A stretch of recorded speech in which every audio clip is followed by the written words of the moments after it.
Pero confirm yan, may gumagawa ng sakit. Okay, pagka hindi kaya mag-medium ng pasyente, directly ko na lang pong dinadasalan at kinagamot. Pero may mga advices ako para hindi po kayo nakakapita ng mga ganyan. Okay? Tsaka para gagaling po kayo. Okay? Sige po. Directly na lang po gagamutin kasi wala.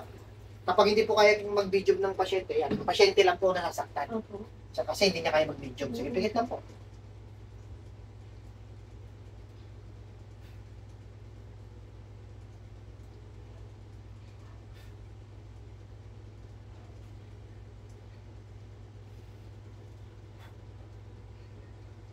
Dilat po. Pakiubos po nito. Ubusin po yan. Lahat ng advice ko po sundin para at least check po natin sa kamay po.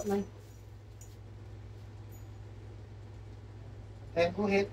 Nakita niyo po, pantay na. Pantay na po, no? So, kanina, sobrang haba po. Ayan. Ayan. Ito confirm to, may umano dito kay nanay. May gumagawa talaga. Okay. So, pero before kayo po dyan, ano po yung mga iniindan yung mabigat masakit? Wala naman po. Yung ulo. Sobrang sakit po. Hindi, parang ano lang.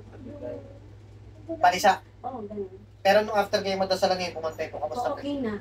Biglang na okay po agad. Nawala na. Oo. Pero yung pagiging balisa ninyo, kailan nyo pa po yan na-experience? Kaninang ano ako, papunta kami dito nung palugas kami. Kasi taga Pampanga pa po kayo, di ba? Nung paluwas kayo, biglang naging balisa kayo. Meaning, malapit lang talaga yung gumagawa sa inyo kasi alam na aalis kayo para magpigilan kayo magpagamot. Pero nung after po nun, biglang ngayon, wala na po. Wala na. Pero nung mga dating mga nakaraang araw, hindi naman kayo balisa. Nung hindi, paalis kayo.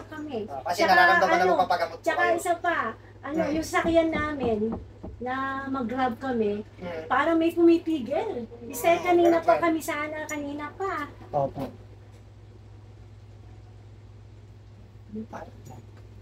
Sa second floor po muna, sir, ma'am. Second floor po muna, tawagin po kayo.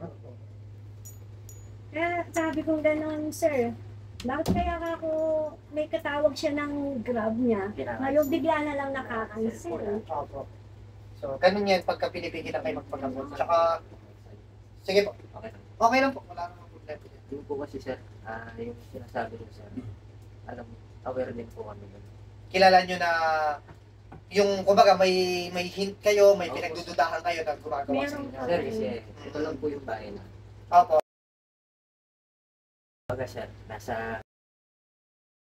Kaya anong alam na nararamdaman na magpapagamot kayo? Pero wala siyang alam. Para... Alam niya lang na siguro, baka malakas ang kanilang ano. Hindi po, kasi gano'n yan eh. Bilang may gumagawa, pag alam nilang lalabas ng bahay, syempre, ano yan eh, advance na mag-isip na baka magpagamot to. Kaya dapat, o kung lumabas to kasi baka magpa-doktor, magpagamot sa mga gagamot, gano'n po yan. Pipigilan kayo Advance magpagamot. sila. Ganon. Malakas ang pakiramdam po niyan, mga ganyan.